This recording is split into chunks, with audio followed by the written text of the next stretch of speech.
What's going on, everybody? My name is Cleve, Bronson from San Diego this week.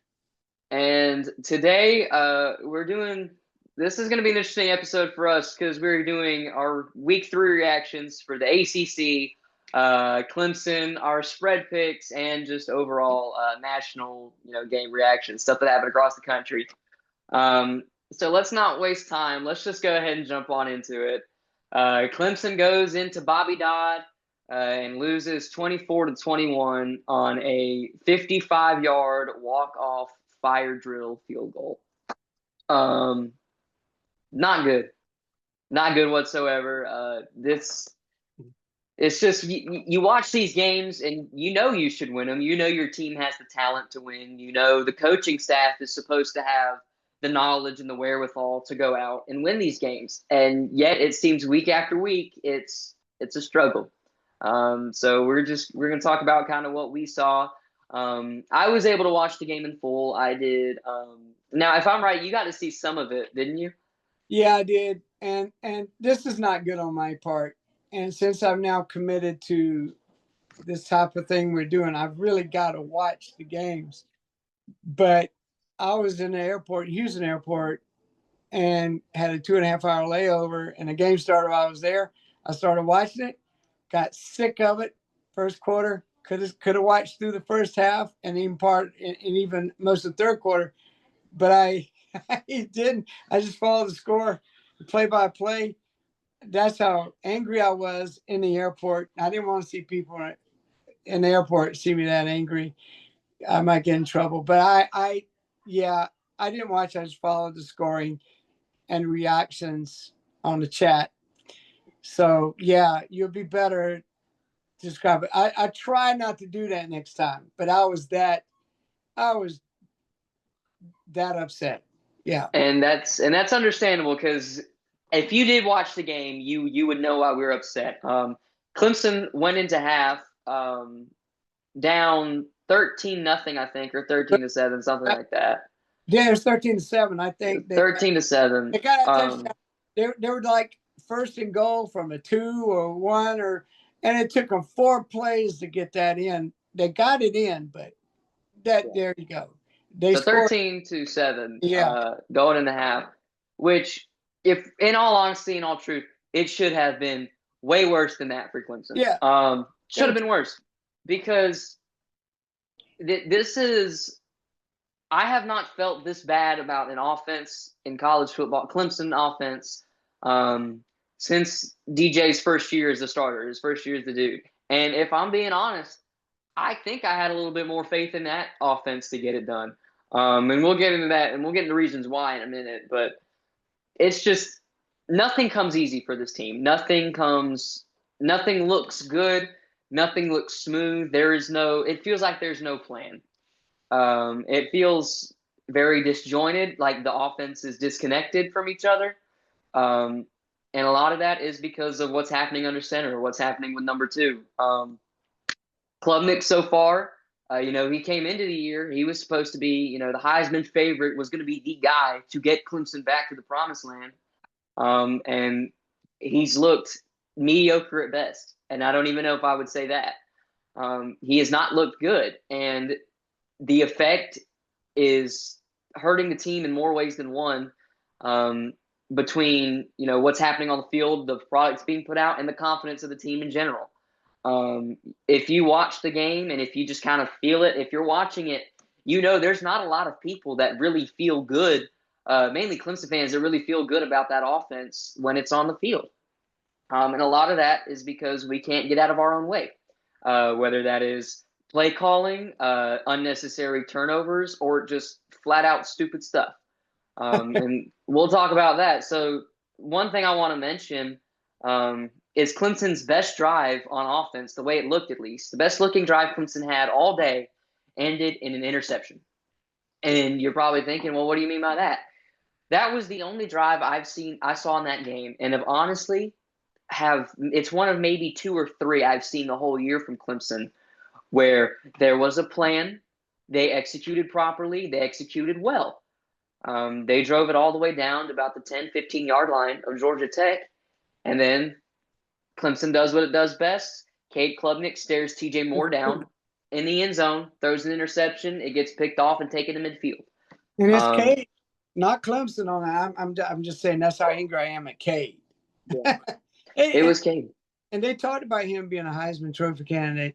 I don't think any of us Clemson fans really bought that. We didn't think he was a Heisman Trophy candidate, but we thought he's a senior. And this is his third year of starting. And he's having trouble processing plays. Knowing where to go to the ball. It doesn't lead the receivers. He's nervous. He's scared he's going to make a mistake, or he doesn't know what's happening. Both could be happening, but he's not diagnosing plays. And that's something I expect from a freshman. I can understand this is happening some to Arch Manning because he hadn't been in this position. Kate Klubnik has no excuse on this. None. Go ahead. I just interrupted. See, no, it's all good. My anger's starting to show again. So go ahead. It's not good. So that ended in an interception, and there's a lot I could say about the Cade Klubnik thing. There's a lot of things to say, but just for purposes of time, I'm going to move on to something else, and that's play calling. What the heck are we doing? I mean, I understand. You can still say, "Oh, it's early," yada yada yada. If you as a coaching staff cannot see that your quarterback does not have it, he's not going out there, he's not looking, he doesn't even look like a quarterback. He doesn't look good. If you see that and you're not game planning around that, game planning for him, put him in comfortable situations, you're setting yourself up to fail. And what I mean by that is running the ball. Adam Randall has proved in the carries he's gotten that he can make things happen on the ground, picking up 4, 5, 6, 7 yards a carry on first down. Get in these, good situations with him, and every now and then he breaks a medium to long distance run. But whenever he gets going and really starts picking up steam, Clemson always likes to pivot away from that. We start throwing the ball unnecessarily, throwing it on first and second down, and then finding ourselves in these third and long situations. Drives me crazy. The best we did all day against Georgia Tech was when we were giving Randall the ball on first and second down, and maybe picking up the first down. And if not, you're only in a 3rd and 2, 3rd and 1 situation. Mm-hmm. But we pivot away from that. We make Cade throw the ball. Drives you. It's just insane. It's insane. It's yeah. Yeah, pivoting away from that. And honestly, go ahead. Back doesn't have it. Do something else, and he keeps doing that. Yeah. You could really make the argument, and I think you'd be right if you said that Clemson's passing game is probably the worst aspect of this team. It's just not there. And the person whose fault that is number 2, because from what me and him have seen from a lot of people online who are attending these games and going back and rewatching a lot of, films from throughout the game, he's missing dudes. I've seen it myself. I've seen it during games just watching on TV. The concepts are there. People are open. And he's either not seeing them, not looking their way, or he's just completely misreading the defense. Or he's scared to throw it. What I'm hearing and seeing, too, there's part of it. There's majority of the plays, there's somebody open, and he's just not getting it. So, and then Coach Riley just, let's keep trying this. Let's keep trying this, But it puts them into a situation where they're playing nervous and not playing with that kill mentality. They're scared of making a mistake. So when you see a quarterback that's playing like that, the receivers who should catch the ball, they're feeling, I got to do more. So if I catch the ball, I got to make something happen. I don't know if we get that chance again. So I sound like I'm giving excuses for these receivers to drop it. They shouldn't, but everything's tense now. They're afraid of making mistakes, and we just don't have that mentality of kill, crush like Georgia Tech does. So, yeah, this is just sad. I think we're wasting time, a lot of time of good talent on this team.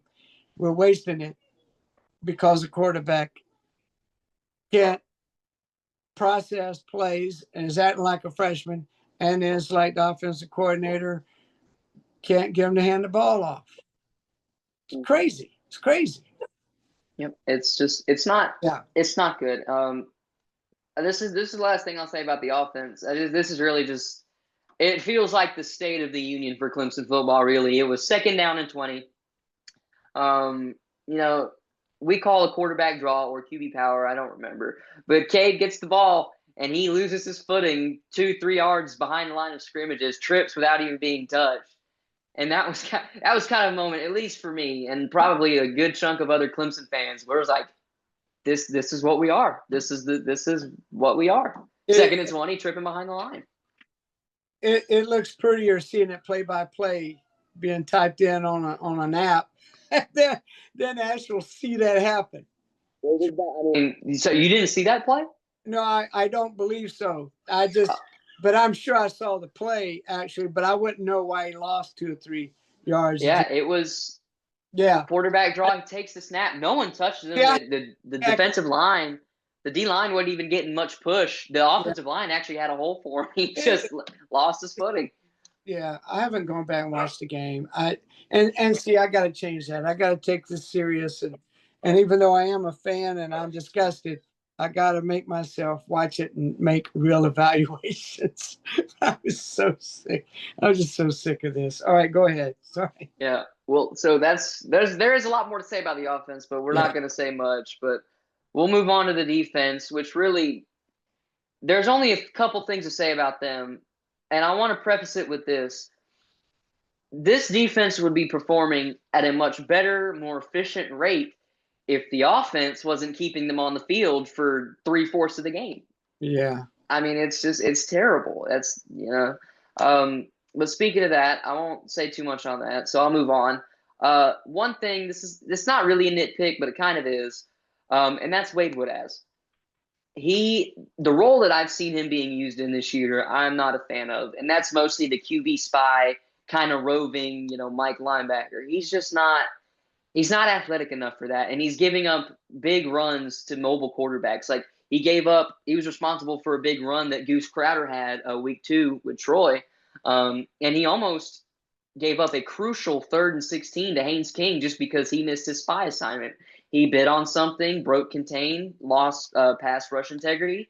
Haynes King takes off for 14 yards. Now, I can't remember off the top of my head if they converted for 4th down or punted, but it's much closer than it should have been because the secondary had everything shut down. So the way to fix this really is just flip flop him and Sammy Brown, just switch what their responsibilities are. Sammy Brown can do whatever he wants on defense. I mean, he's that good. He's that talented. He's got that raw speed, agility. He's a dog. And so Yes. I think if you move him and Woodaz, put Upset. Sammy in that quarterback spy, that kind of role, I think you'll see a lot better results because Woodaz is actually a pretty decent pass coverage linebacker. He's pretty good in zone. He's lanky. He has that kind of speed. He could intercept the ball or two. I just think that's a better role for him. He is not meant to have to go one-on-one with a mobile quarterback. We saw him get exposed, last year against South Carolina a couple times. Lenora Sellers doing what Lenora Sellers does. And the person who actually could keep a pretty good wrangle on Lenora Sellers was Sammy Brown, which there's a whole lot we could say about that, but we won't. But Yeah. Wade Woodaz is, to be as experienced as he is making a lot of mistakes. Not as much mistakes that I would say he's a liability on the field, but he's definitely not a strength right now, I'd say. I think that would be a fair criticism of him. Yeah. Do you have another one on any defensive line or anything like that? Yeah. Will Help is everything is advertised plus some. I mean, he's what you would call a game wrecker. He has come into Clemson and he's done a lot for that defensive end. That's been a massive upgrade for us on that side of the ball. He's good. Now, I wish I could say the same for the rest of the defensive line for what was advertised. We had T.J. Parker coming into the year and Peter Woods, and both of them were receiving top 10 and top 5, NFL draft projections. And T.J. Parker has been MIA. Right? You really haven't heard much out of T.J. Parker. I'll give Peter Woods a little bit of slack, just because he has been receiving double teams, but he still hasn't really, even when he's found himself in one-on-ones, he hasn't imposed his will, like we expected him to coming into the year. But it's just, I think a lot of it too, though, is expectations preseason. I think I don't think Clemson fans bought into it, but we were expecting this defensive line to be, the best since the Christian Wilkins, Dexter Lawrence eras, and it hasn't performed. It hasn't really looked that good. Now, the defense as a unit, the defense as a whole, has done what they've been asked to do. They've done what they've needed to do against, LSU, holding them to 17 Yeah. points, staying on the game Yeah. for 40 minutes. Kept Troy. They had a couple hiccups versus Troy, but those were mainly just physical mismatches that got sorted and, helped quickly. Plus, 7 of the 16 points came off of a Cade Klubnik pick six. Right. So that's not Yeah. on them. And then Georgia Tech only giving up, 21, 24 to that really gritty physical team. Now that offensive Georgia Tech will eat your lunch. That offensive line imposed their will. They're gritty, and to only give up what they did to them is big time. But here's my take on it is the defense, at least the starting unit defense would not be giving up this much if the offense would start applying more pressure, scoring more points, and not letting these teams hang around. The biggest thing I can say about the defense, and this sounds weird, but just stay with me. The biggest issue of the defense is the offense. Yeah. Continuously putting them on the field all the time, giving them short fields to have to work with, and they've proven just about every time they can hold their own and hold the team to a punt or a field goal. So that's all I have to say on that. This defense has looked better than last year. They're improving. When you hold LSU to the points they did, and you hold Georgia Tech points they did, the team, and see the way the season started, this was what was supposed to happen. The offense carried the team, while the defense got, even though we got a great defensive coordinator come in, it takes a little while. You don't all of a sudden jump in there and he's got new terminology, new ways of doing things. We knew it would take some time, but they were talented enough and he was smart enough to help keep. And I've been, of course I want them to play better, and they're improving. So I think by the end of this year, they're going to be just top 5, 10 in the country, in my opinion. The talent and the coaching. The thing is, it's the offense is the reason we're where we are, and the defense has done enough.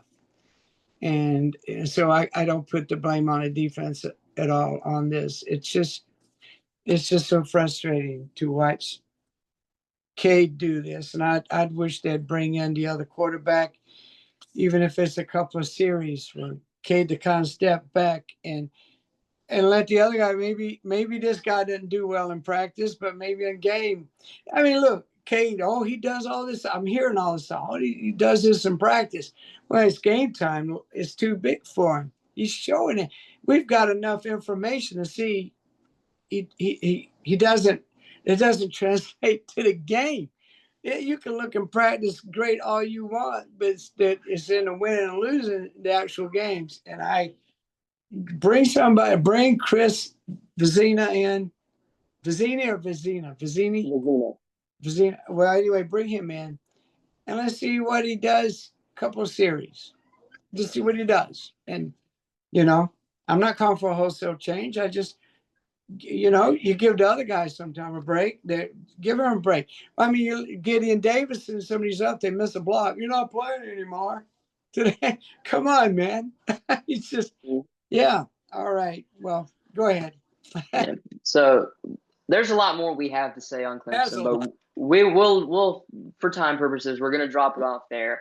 And now we're going to pivot over to just ACC reactions in general, just kind of, going over the games in the ACC this past week and kind of giving our take on them.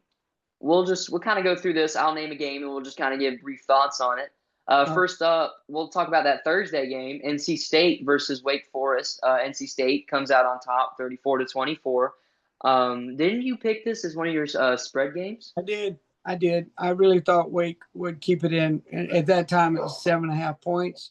Mm-hmm. I thought Wake would keep it within that.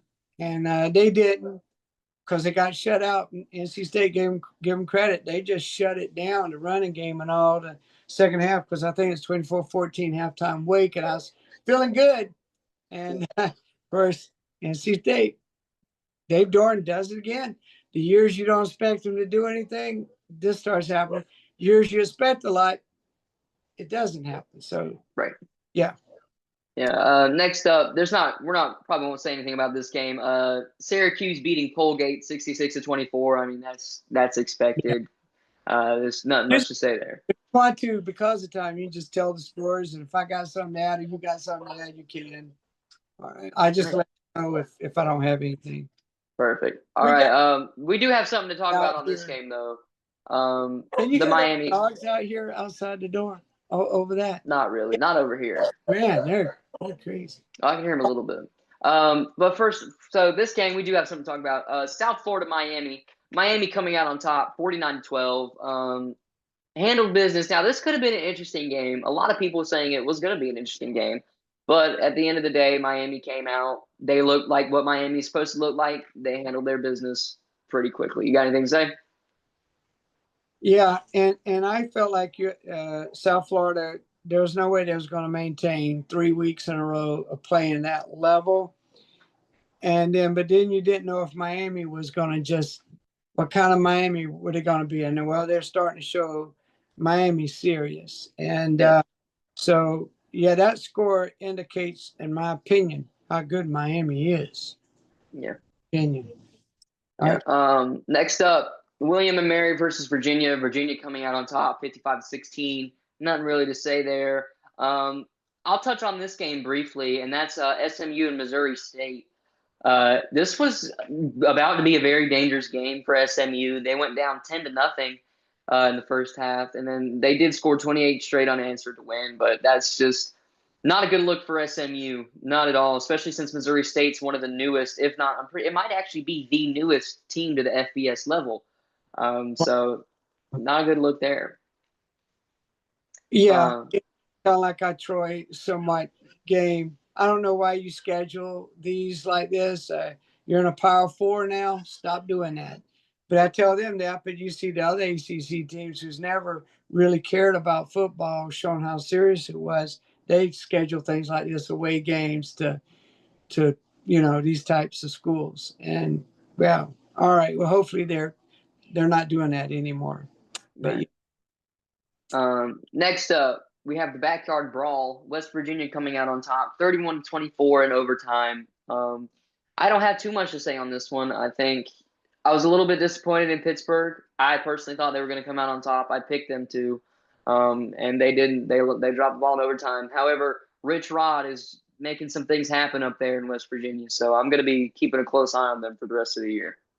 Yeah, I thought Pitt would win that. I didn't think West Virginia quite had the team. And I understand it's a rivalry. Just back. I understand that. But I still thought Pitt would win. And matter of fact, that just adds to just picking games straight up.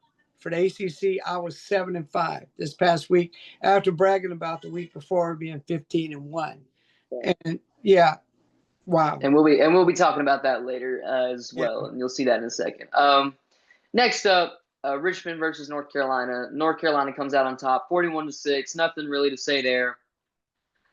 This is probably one of the more notable games of the ACC purely because of what happened, because of the outcome. And that's Old Dominion beating Virginia Tech 45-26. This was the straw that broke the camel's back.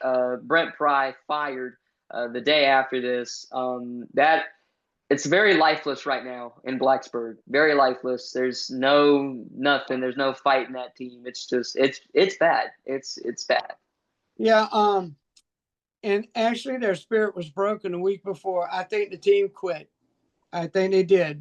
They just, when you don't have confidence in your coach, quarterback, or whatever, you just don't. It's hard to put yourself out there like that. And I think Vanderbilt did it. I think that second half of Vanderbilt, and to play Old Dominion, you lose like this, yeah.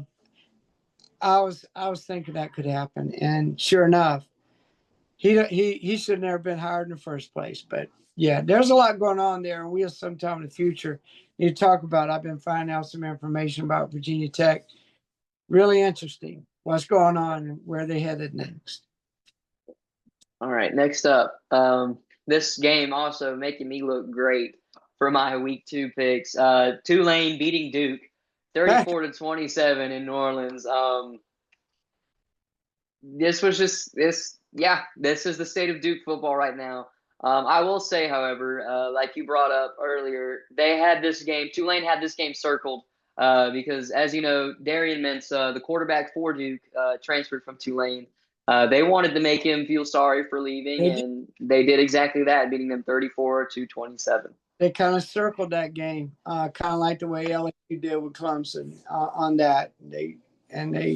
That's what happened. Yeah. All right, next up. This was one we actually had 2 different picks on this last week, and that is the Minnesota and California game. California winning 27-14 at Berkeley.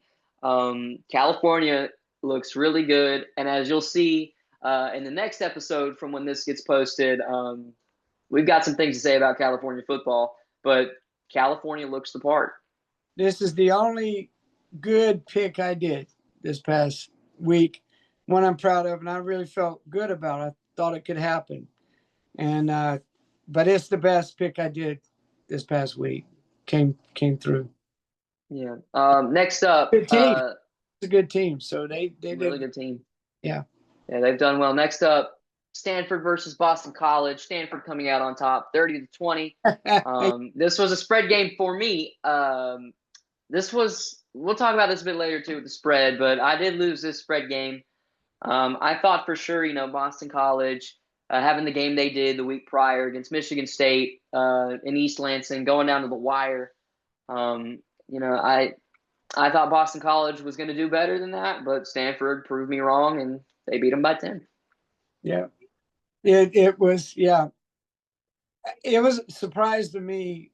This Stanford won. I felt like Boston College, it would be a close game. I felt like Stanford could keep it close, but it ended up winning.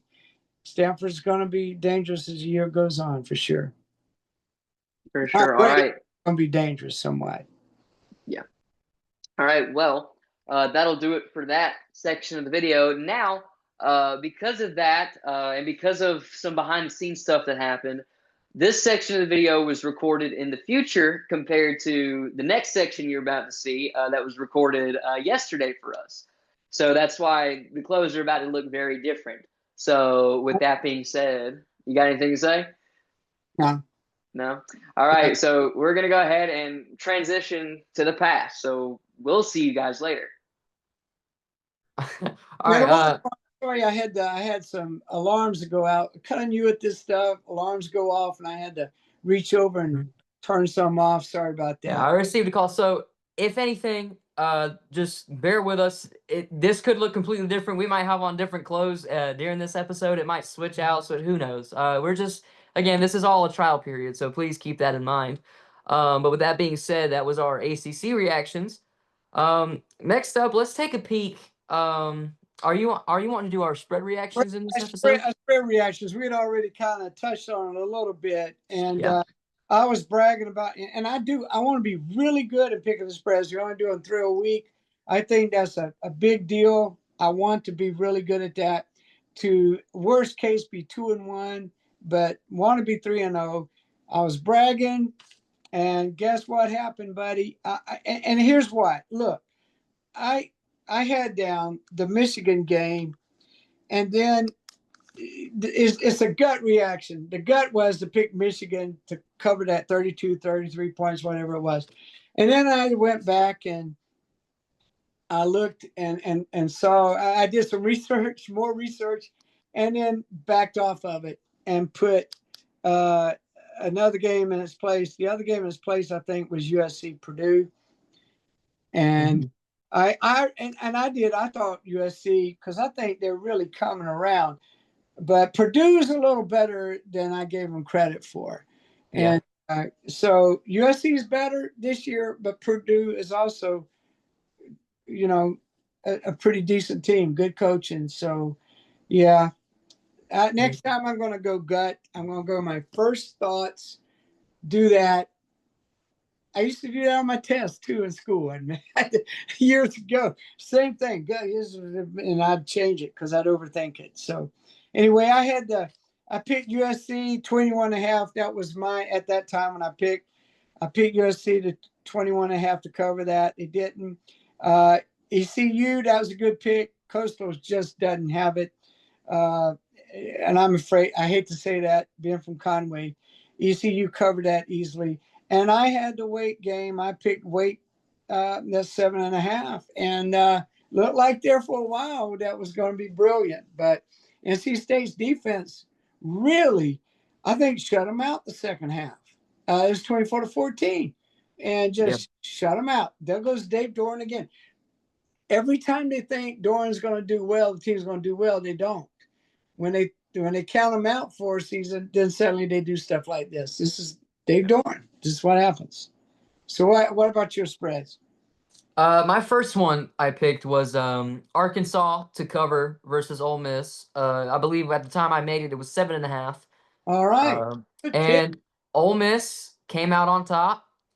But by 6, wasn't it? It was by 6. So Yeah. So I hit that spread. Yeah. I did think Arkansas was going to win this game, but it doesn't matter because I still hit my spread. Yeah, you did.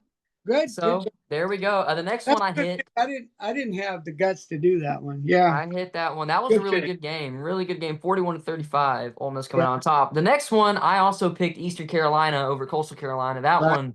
Because we both know we're from down there, and it's not good, man. Big contact in that area, and we don't like the new coach there. It's not good. That it ended 38-0. I forgot his name last. Was it Beck? Tim Beck. His last name's Beck. Yeah. Right, because I remember him. Yeah, I knew when they said they hired him. No good. All right, go ahead. So I went 2 for 1 on the week because my last one, unfortunately, was Boston College and Stanford. I thought Boston College was going to come out, handle business, but like I said a minute ago, they didn't. I lost that one. They were a 12.5-point favorite in that game, and they lost. So there you go. In the spread, 2-1. 2-1 last week. You were 0-3. No, because I was 1-2. Look at you, man. Now this is the stuff I really take. I really want to do well, and he does too. Good at, yeah. Yeah, good job. I got it. All right, I got to give it to you. I picked on you, and God got me back. What can I say? I know ball. I know ball. All right. Now the challenge. Now, old man here is feeling the challenge from the teenager. All right. So for the record, just so you know, we are now tied as far as what we've recorded. Now, yeah, for what we recorded, you're for what we recorded, yes. However, I'll give him credit. I'll vouch for him here. He did go 3-0 week 1, but like we said, no proof unless somebody wants to come validate it. But that was before we started. Before recorded. So as far as the history of Yard Dog is concerned, we're only going by you and me. So yeah. What that makes us? What I'm 3-3. That was 3-3 on the year. Yeah. Wow. All right. I see what's next. It's the national games interest and go over. What is it? Would you like to go first? Did something caught your attention and all? And nationally, we'll go ahead and start it off. We'll kick it off with Knoxville. Wow. What happened down there? That was a really, really good game. Let me pull it up right here. Georgia and Tennessee going to overtime. Georgia pulling it out 44-41. That was a really good game. I think both of those teams, from what I saw from both of them, they're both going to be very relevant in the CFP conversation for the whole year. Win that. It really did. It really did. And Georgia Kirby's smart. Can't stand him, but I respect him. Mm-hmm. He knows how to coach. I respect him. He knows what he's doing. He's really good. He's got dog in him got dog in him for sure. Yeah. He's got what I wish Swinney would get back as far as that. Yeah. The mentality. Yeah, that was an excellent game. Do you have a game you want to talk about? Notre Dame was, of course, I'm out here in California and all that, and watch that, and then the messing up the extra point. I mean, That was there's a killer. couple things that happened in that game, of course, but oh god, the mishandling the extra point, that was crazy. And then A&M just, and you knew that was going to happen. You know, A&M was going to come down and do that. No luck of the Irish here. And I saw where Freeman said that he's going to start taking more control of the defense, which that's a specialty. And yeah, God, when we have these, we're hoping to do 4 videos a week. I've got some sort of inside stuff on Notre Dame and the ACC and Clemson, some other things that I had gotten, and because I got a friend that is a Notre Dame guy, he used to work with Eric Persigan, believe it or not, years ago, and so I now like Notre Dame when I hated them before, but yeah, they're 0-2 now. I mean, wow, 12 teams, and ACC is looking possibility. I mean, it's only 3 games in the season, but man, there's some trouble going on there for Notre Dame. They don't really have that big of a schedule after this. They got USC, I know, still got them, but that's about it as far as I haven't looked at their schedule, but I don't recall anything being major with them now. Yeah, that they've played their 2 biggest games of the year so far. Yeah, and that's I think the biggest, toughest games, And besides they don't yeah, have the luxury. They don't have the luxury of being in conference, so they're at the absolute mercy of the teams around them and the committee yeah, when December rolls around. So that's tough. Starting off 0-2, losing to 2 really good teams, and Miami and A&M. It's gonna be interesting to see what happens. Now, don't get us wrong. Notre Dame is a really, really good football team, but you got to do it on yeah. the field. Got to do it on the field. Next up, this is a game. Now, before I bring this game up, I just want to preface this. I went up to a fan of this team in my church Sunday. I went up to him. I said, "Look, man, I'm not gonna talk crap for the rest of the year as long as you don't." And I Yeah. said, "You know why? Because we both suck." And that is South Carolina getting beat by Vanderbilt, 31-7, in Williams-Brice Stadium. Um, South Carolina does not look good. They just flat out don't look good. Offensive line. Offensive line is a problem. Now, Lenore Sellers did get hurt, didn't really play in the second half, but that's not why they lost No. 31-7. Mike Shula is their offensive coordinator. Is crazy. Yeah, Mike Shula. Let's no. Ask Alabama how good Mike Shula is. So this is the old guy coming in. When I heard they were getting Mike Shula because he coached Newton, I'm still like, he's still Mike Shula, man. I he's mean, Mike Phillip. I just, yeah, I Yeah, wasn't a good game. as coordinator, in my opinion. Go Yeah. ahead. But yeah, Vanderbilt came in. They talked trash all week, and you know what? I respect it because they came into Williams-Brice into a hostile environment and they backed it the freak up. Vandy, man, Vandy, They unreal. they looked good. Now I don't want to jump on any hype trains or anything like that, but that Vanderbilt team, that's a dangerous team. That's going Yeah, to be a team to watch the rest of the year. They came in, they imposed their will on South Carolina, and when they made mistakes and made a mistake like the Pavia interception in the red zone, they came right back from it, took the ball down the field, and scored. well, So honestly, they broke Virginia Tech. They're the ones that really got Brent Pride. Pry, Pry. Yeah, Pride. That's when they Yep. quit. That team quit that last, and they weren't ready for that next game. Old Dominion. You saw the results. So Vandy's the one that got him fired, really, because the team quit on the coach on that. Vanderbilt, of all teams, incredible job by Clark, isn't it? Coach Clark, Yeah. a Something grad like that. of Vandy. Wow. Clark Lee, man, that's going to be a good team to watch. Do you have another game? Yeah, well, I do say, we're in these times where I hate it. You have to pull for the other teams that you're going to play. South Carolina was going to be, and look, I know, well, Clemson, there's no way, but still, we have the talent. We have the possibility. I'm not Yeah. going to count us out yet, but Georgia Tech in essence has a 2-game lead on us now, basically. And then Florida State, Miami, we play Florida State, Miami, they play each other.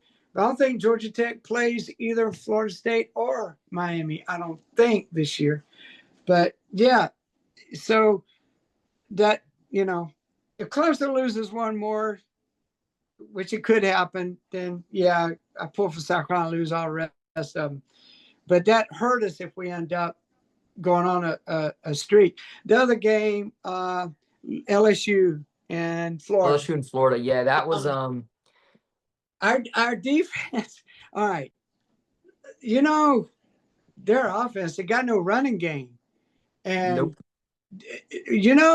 And of course we're going to be talking next time, a next video on polls and what our polls are, and we may already reflect in our personal polls on this LSU. They had to get that interception in the third quarter, run it back. What was it, 42-yard interception? Something like that. Yeah, it was 13-10. You have Florida moving, and LSU intercepted, ran for it, and that's what got them to 20 points, 20-10. And that's all the score ended. Yeah. LSU's got talent galore, and they got some things going on. So it's kind of seeing these teams not really, there's just something going on with some. Yeah. But we're not here so far. Weird. Yeah, that's the games that I got. You got any more from that? Yeah, I want to touch on this Florida game a bit, though. And because the key thing is DJ Lagway threw 5 interceptions. Yeah. And we were coming into the year, we were talking about, hey, Lagway, we're going to see him in New York, Heisman time, he's going to be 5 interceptions on the road in Baton Rouge. And still, by some miracle, they only lost by 10. Usually, if you see a QB throw 5 interceptions in a game, you're looking for that to be a 30-plus point blowout. But they kept in there, and he actually got more, passing yards than Nussmeier, but that was on about 18 more completions. But overall, not a good look for Florida, not a good look for Napier. His time there, his clock's pretty much run out. If I had to, guess on that.